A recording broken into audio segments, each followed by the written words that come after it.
Shalom jemaat Tuhan, kita mengucap syukur kita dapat beribadah kepada Tuhan. Dan sebelum kita mendengarkan firman Tuhan, mari kita memohon hikmat dan pimpinan dari Tuhan. Kita satu di dalam doa.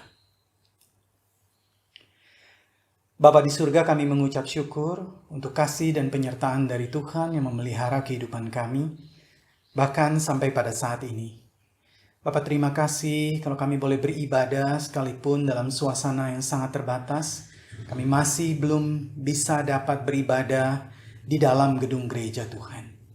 Kami masih harus beribadah dari rumah kami masing-masing menggunakan fasilitas digital. Tetapi walaupun demikian, biarlah hati kami terus tertuju kepada Tuhan dan kepada firman-Mu. Oleh karena itu kami mohon, biarlah kuat kuasa Tuhan oleh arah Roh Kudus boleh memimpin kami, mengarahkan hati dan pikiran kami, dan memberkati pemberitaan firman-Mu ini. Terima kasih Bapa di surga. Kami mengucap syukur dalam nama Tuhan Yesus. Amin. Bapak Ibu Saudara yang terkasih dalam Tuhan, tema kita pada minggu hari ini ialah kasih yang mengampuni. Kasih yang mengampuni. Dan untuk melandasinya, kita akan membaca dari beberapa bagian firman Tuhan. Yang pertama, mari kita membuka dari Matius pasal yang ke-6 ayat 14 dan 15. Matius pasal yang ke-6 ayat 14 dan 15. Saya akan bacakan untuk kita.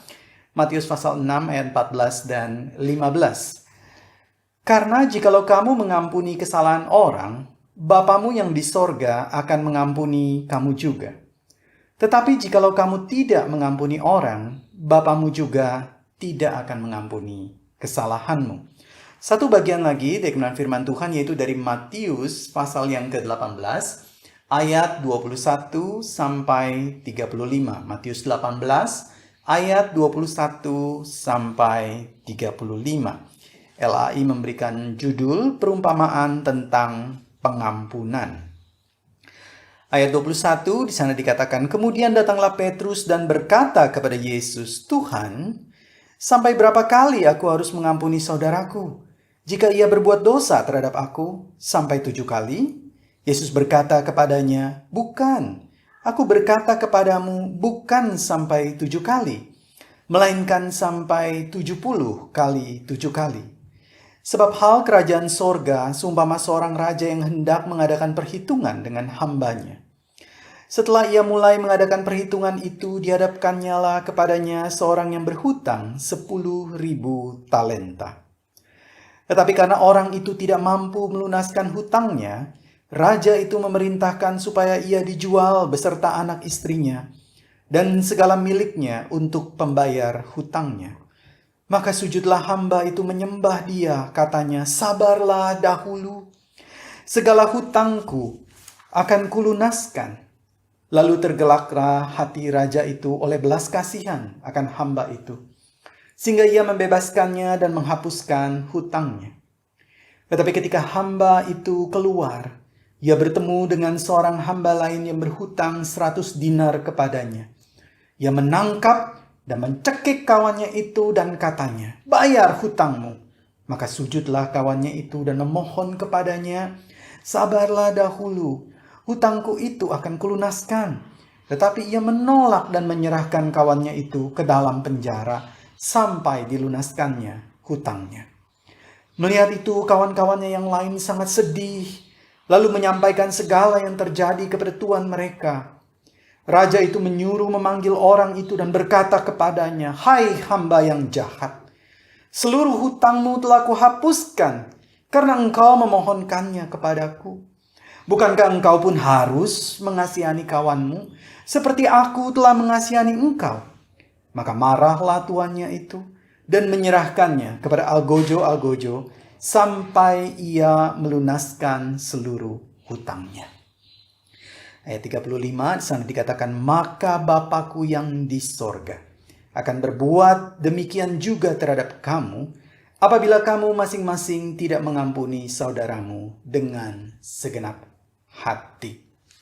Sedemikian jauh kita membaca firman Tuhan. Selamat dan berbahagia bagi setiap kita yang bukan hanya mendengar firman, tetapi juga yang melakukannya dalam kehidupan kita hari lepas hari. Bapak Ibu Saudara yang terkasih di dalam Tuhan, di rumah sakit terbaring seorang laki-laki parubaya beserta dengan keluarganya yang mengelilinginya.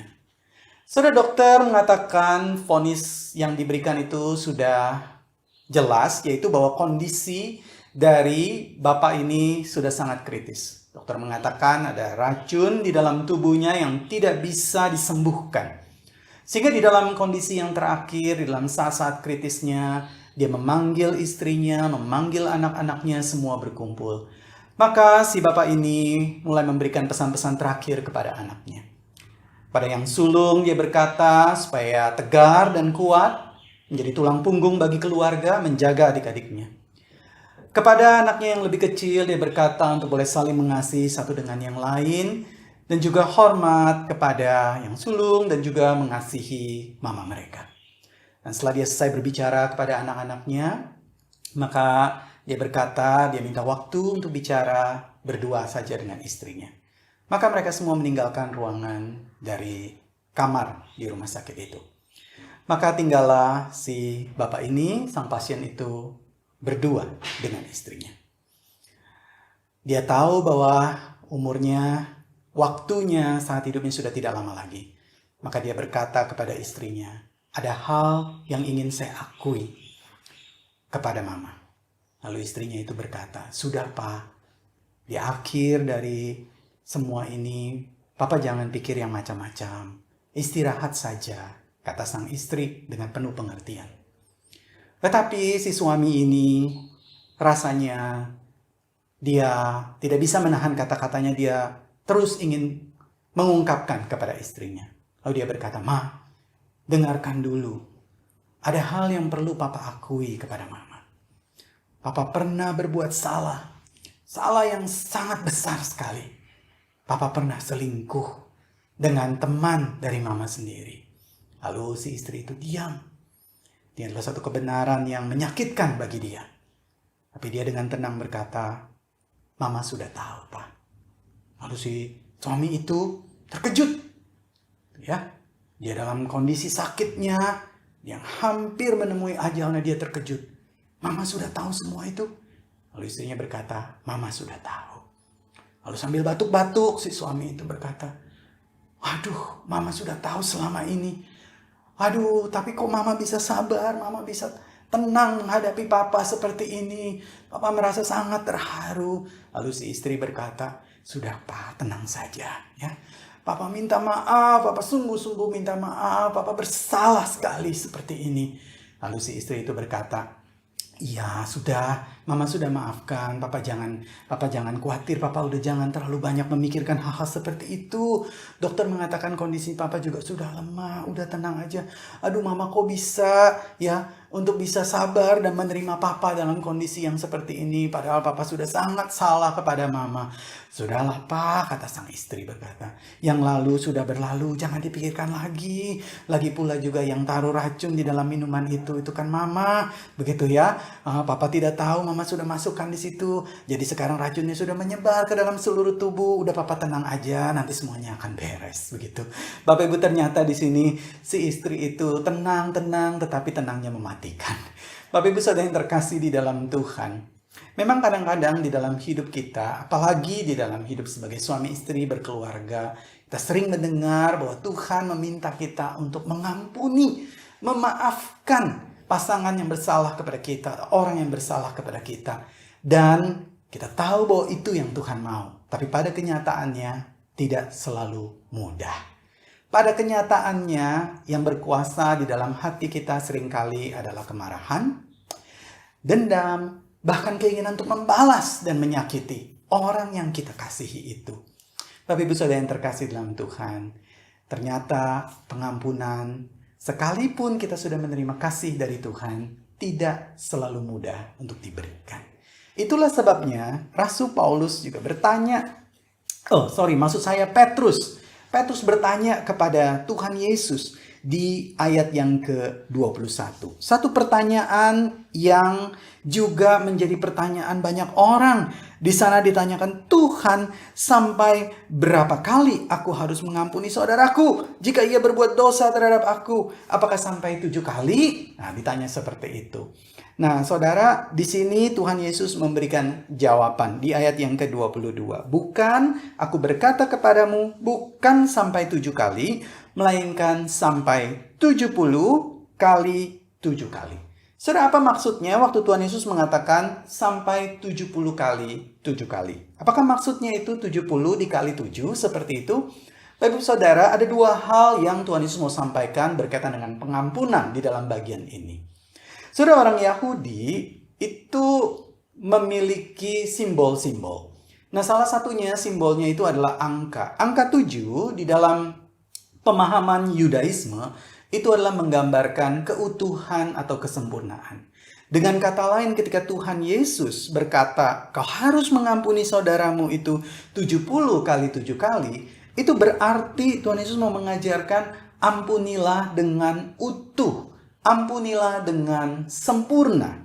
Saudara, itu yang pertama. Artinya lepaskan semua hal yang menjadi dendam, menjadi kebencian, dan berikanlah pengampunan dengan utuh. Yang kedua, yang Tuhan Yesus katakan itu adalah mengampuni bukan hanya dengan utuh, dengan sempurna, tetapi juga mengampuni berulang kali. Itulah sebabnya Tuhan Yesus katakan 70 kali 7 kali. Artinya satu penekanan kesempurnaan yang diulang terus-menerus. Saudara, pengampunan yang Tuhan minta dari kita untuk sesama kita, itulah pengampunan yang berulang-ulang. Sebagaimana Tuhan mengampuni kita berulang-ulang, berulang kali. Begitulah yang Tuhan mau juga kita mengampuni sesama kita berulang kali.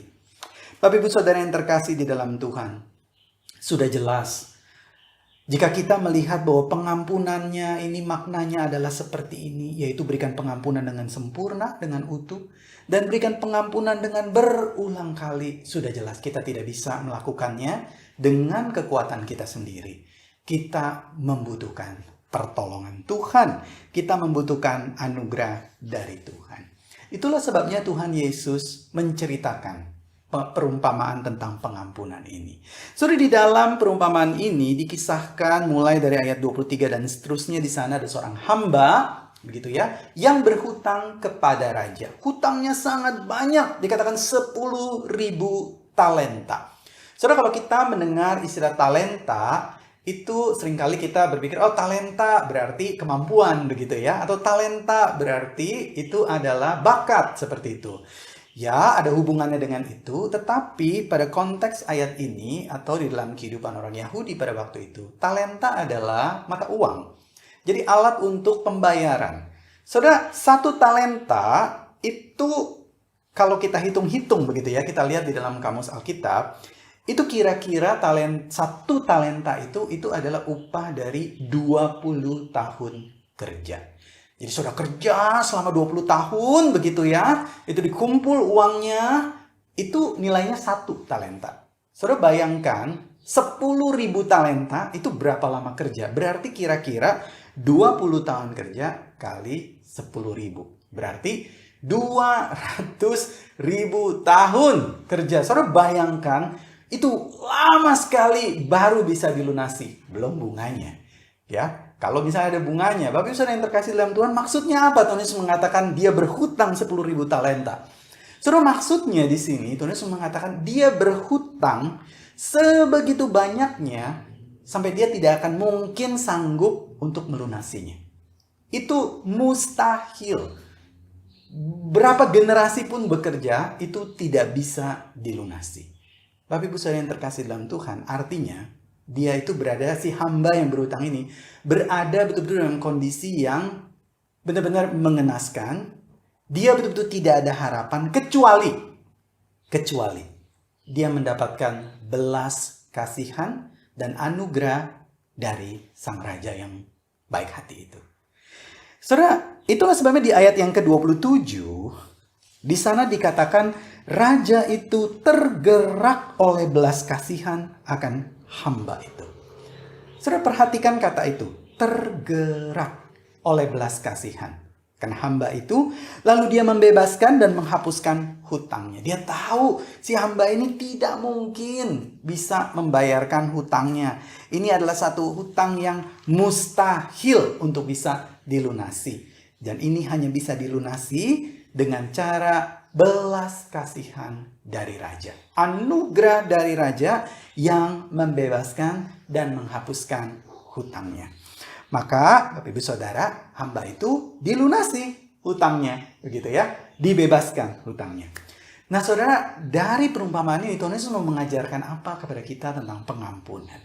Saudara, yang pertama yang Tuhan Yesus mau ajarkan adalah mengapa kita harus mengampuni? Alasan yang pertama adalah karena kita berhutang sangat banyak kepada Tuhan, Raja di atas segala raja itu.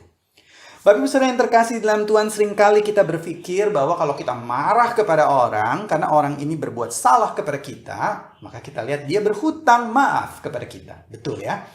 Nah sebetulnya hal yang sama juga terjadi ketika kita bersalah atau berdosa kepada Tuhan. Dan di dalam perumpamaan ini dikatakan hamba itu bersalah dan berdosa kepada raja itu, berhutang, itu tidak terhingga. Sebenarnya hamba itu adalah gambaran diri kita. Kita memiliki hutang dosa. Kita memiliki kesalahan yang begitu banyak kepada Tuhan. Yang tidak mungkin bisa kita hapuskan.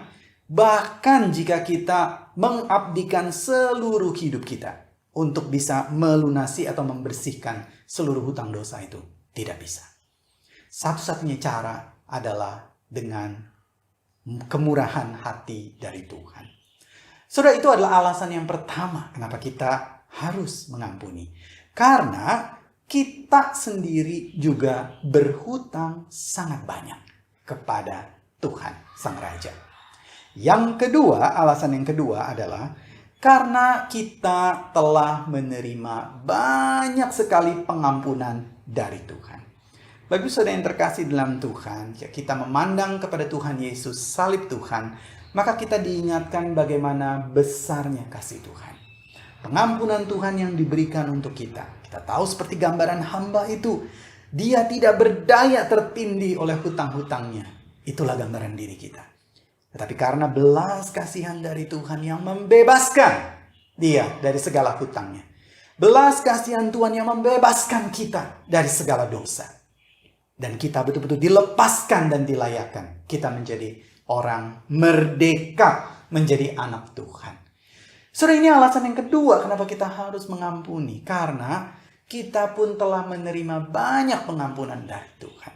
Dan saudara, kalau kita mengingat pengampunan dari Tuhan itu bukan hanya diberikan satu kali di atas kayu salib. Bukankah setelah kita menerima Tuhan Yesus di dalam sepanjang perjalanan kita bersama Dia, seringkali kita mendukakan hatinya. Itulah sebabnya setiap minggu kita datang ke hadapan Tuhan. Ada momen di mana kita diberikan waktu untuk mengaku dosa kita di hadapannya. Kita tahu bahwa kita tidak sempurna. Tubuh dosa kita, tubuh maut. Sekalipun kita tahu roh ini adalah penurut, tetapi daging ini lemah sekali. Dan itulah sebabnya kita membutuhkan pengampunan dari Tuhan. Dan Tuhan memberikannya kepada kita. Berulang kali. Kita menerima banyak sekali pengampunan dari Tuhan. Bapak Ibu Saudara yang terkasih dalam Tuhan. Kalau kita melihat misalnya di dalam 1 Korintus pasal yang pertama, ayat yang ke-30, 1 Korintus 1 ayat 30, di sana dikatakan, tetapi oleh Dia, yaitu oleh Yesus Kristus, kamu berada di dalam Yesus, yang oleh Allah telah menjadi hikmat bagi kita. Ia membenarkan dan menguduskan dan menebus kita.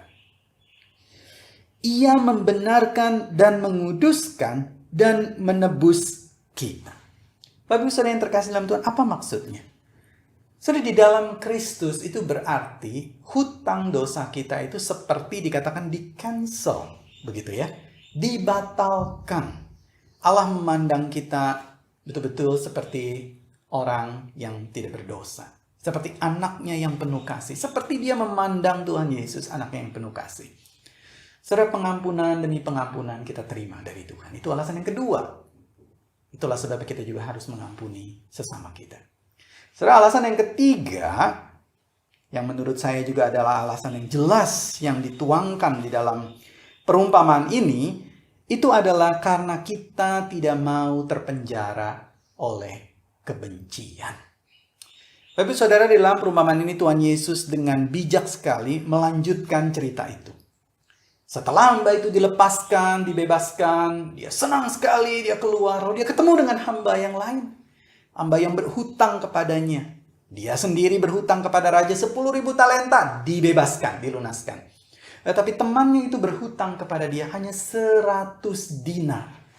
100 dinar, saudara, berapa nilai dari 100 dinar itu? Saudara, 100 dinar, 1 dinar itu kira-kira upah 1 hari kerja. Jadi 100 dinar itu kira-kira ya lebih kurang 3 bulan lah begitu. 3 bulan kerja. Saudara bayangkan 3 bulan kerja dengan 200.000 tahun kerja. Itu jelas perbandingannya jauh sekali. Tetapi si hamba itu yang diampuni itu, dia tidak punya belas kasihan. Dia mencekik temannya itu. Dia bilang, bayar hutangmu, lunasi hutangmu. Dan jebloskan ke dalam penjara. Kalau dia tidak mau membebaskan hutangnya, dia tidak boleh dilepaskan dari penjara. Wah, teman-teman yang lain sedih sekali. Sedih sekali. Kenapa dia sudah dibebaskan hutangnya oleh raja, tetapi dia sikapnya seperti itu kepada temannya sendiri. Kepada sesama hamba sendiri. Lalu mereka melaporkan itu kepada raja. Dan raja marah kepada si hamba yang sudah diampuni itu. Karena dia tidak menunjukkan belas kasihan kepada sesamanya. Bapak Ibu Saudara yang terkasih dalam Tuhan, sebenarnya apa yang terjadi di dalam cerita ini? Ini sebenarnya adalah satu sindiran. Satu sindiran bagi kita yang katanya sudah menerima pengampunan dari Tuhan. Tetapi ketika kita diperhadapkan kepada sesama yang sebetulnya kesalahannya lebih kecil dibandingkan kesalahan kita kepada Tuhan, kita sulit sekali mengampuni dia. Sulit sekali mengampuni dia. Dan apa yang terjadi? Yang terjadi adalah seperti di dalam perumpamaan itu. Si hamba ini menjebloskan temannya itu ke dalam penjara. Tetapi cerita endingnya adalah raja itu yang akhirnya menjebloskan dia ke dalam penjara. Menjebloskan dia ke dalam hukuman. Tapi saudara yang terkasih dalam Tuhan, banyak orang katanya sudah menerima pengampunan dan kasih dari Tuhan.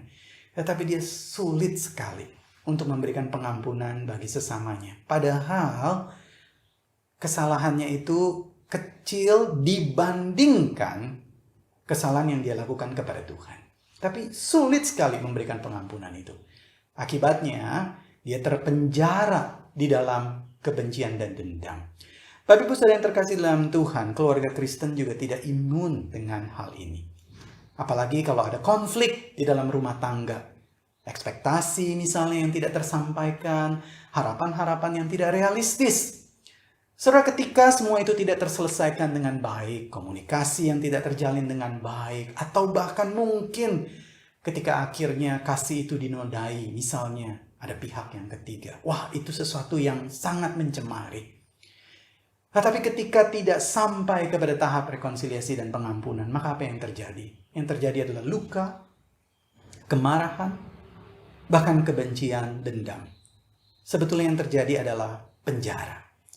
Penjara bukan hanya bagi orang yang dimaksudkan untuk terus-menerus dimarahi, tetapi juga penjara bagi orang yang marah dan tidak mau melepaskan pengampunan itu. Bapak Ibu Saudara yang terkasih dalam Tuhan, itulah sebabnya Tuhan Yesus berkata, kita harus mengampuni. Kita harus belajar untuk memberikan pengampunan. Dan pengampunan itu dikatakan berikan dengan sempurna, berikan dengan tulus, dengan pertolongan Tuhan, dan berikan secara berulang kali. Saudara, jika begitu sudah jelas pengampunan itu bukanlah sesuatu hal yang satu kali seumur hidup. Tidak mungkin. Pengampunan itu berarti adalah satu keterampilan ilahi. Itu adalah sesuatu skill ilahi yang ditanamkan di dalam diri kita. Dengan cara pengulangan setiap hari. Kita belajar mengampuni sesama kita dari hal yang kecil Kita terus-menerus belajar mengampuni. Sehingga kasih itu dikatakan menutupi banyak dosa. Bapak Ibu Saudara yang terkasih dalam Tuhan, izinkan saya menutup khotbah hari ini dengan satu cerita seorang bapak yang didekati oleh anaknya, di mana anak ini berkata kepada papanya, "Pak, aku setiap kali itu kesel sekali dengan temanku itu." Dia marah gitu ya dengan temannya. "Kenapa kamu marah dengan temanmu?" Dikatakan itu si Giant. Nah, temannya itu si Giant. Kenapa? Karena badannya besar. Dia suka bully katanya gitu ya. Suka bully. Loh ya, kalau dia bully kamu lapor aja sama guru. Aku sudah lapor sama guru. Begitu ya. Oh, dia sudah ditegur. Lah ya, berarti sudah selesai dong masalahnya. Tapi aku tetap marah sama dia. Aku tidak bisa melupakan dia. Pokoknya aku marah sama dia. Loh, kenapa kamu begitu? Nggak bisa, pokoknya dia sudah menjahati aku marah sama dia. Begitu. Aku marah sama dia, aku tidak bisa mengampuni dia. Lalu akhirnya papa ini ajak anaknya pulang. Lalu papanya ini pergi ke pasar dan dia membeli kentang. Bapak Ibu Saudara, beberapa kentang yang dibeli itu ternyata ada ulatnya ya, busuk gitu. Ada bagian yang tidak terlihat dari luar, tapi waktu dipotong ternyata busuk begitu. Lalu si bapak ini berkata kepada anak ini, "Nak, boleh nggak kita adakan satu percobaan? Setiap kali kamu merasa marah atau kamu merasa dendam sama si teman kamu itu yang kamu bilang si Giant, nah kamu simpan satu kentang busuk ini, ya, kamu simpan taruh di plastik, ya, nanti taruh di dalam kamar kamu sebelah tidur nih, kamar tidur, nah, sebelah ranjang kamu taruh di situ, ya, jangan tutup plastiknya, harus dibuka, gitu. Oh iya Pak, gitu. Nah, setiap kali dia merasa kesel, hari ini dia lihat si Giant ya, mukanya cengengesan begitu, rasanya kesel sekali, dia kesel. Lalu papanya tanya di rumah, "Hari ini gimana dengan Giant?" "Kesel sekali Pak." "Ah, ini kentang satu," begitu ya. Malamnya dia ingat lagi sama si Giant, kentang dua, begitu. 1 minggu kentangnya udah banyak, dan kentangnya itu kentang busuk semua Bapak Ibu. Nah, jadi ditaruh di kamarnya begitu ya. Lama-lama si anak ini berasa, wah nggak enak sekali, 1 minggu masih nggak berasa begitu ya, 1 minggu masih oke begitu. 2 minggu, loh kok udah mulai banyak kentang busuk di dalam kamar dia, di plastik itu. Dia nggak peduli lah, dia tidak lihat. Tapi Bapak Ibu kan tahu ya bagaimana kentang busuk. Jadi kentang busuk itu tidak diam begitu saja, tetapi dia terus makin lama makin busuk, makin lama makin busuk, makin lama makin bau di dalam kamar tidurnya. Dan dia tidur bersama dengan kentang busuk itu. Dan setiap minggu itu bertambah, setiap minggu bertambah. Akhirnya dia berkata kepada Papa, "Aku tidak sanggup lagi. Aku tidak mau lagi tidur di sini." "Oke, kalau kamu tidak mau tidur di situ, dibuang saja kentang busuknya. Dengan cara kamu ampuni si Giant itu. Temanmu itu, gitu ya. Ampuni dia, begitu. Dan kamu akan membuang kentang busuk itu." Bapak Ibu Saudara yang terkasih dalam Tuhan, seringkali kita dalam hidup kita juga seperti itu. Tuhan sudah membebaskan kita dari segala kebusukan-kebusukan yang ada. Tapi tidak jarang kita mengambil kembali, kita memungut kebusukan-kebusukan itu. Lalu kita taruh di dalam ranjang kita, di samping tempat tidur kita. Kita ingat-ingat wajahnya orang ini yang sudah melakukan ini kepada saya. Apalagi kita ingat-ingat wajah pasangan kita yang sudah berbuat ini kepada saya. Kita simpan kebusukan-kebusukannya. Bapak Ibu Saudara, itu semua menggerogoti hidup kita. Oleh karena itu Tuhan mau kita lepaskan, buang, serahkan kepada Tuhan, dan biarlah hati kita diisi oleh kasih yang mengampuni, kasih dari Tuhan Yesus. Bapak Ibu Saudara yang terkasih dalam Tuhan, biarlah firman Tuhan ini boleh menguatkan kita, boleh mengingatkan kita bahwa Tuhan mengasihi kita, dan Ia mau kita juga mengasihi sesama kita. Tuhan telah mengampuni kita, Ia juga mau kita mengampuni sesama kita. Pertama-tama, yaitu dari dalam rumah kita dulu, pasangan kita, orang tua kita, anak kita, lalu tetangga kita, sekeliling kita.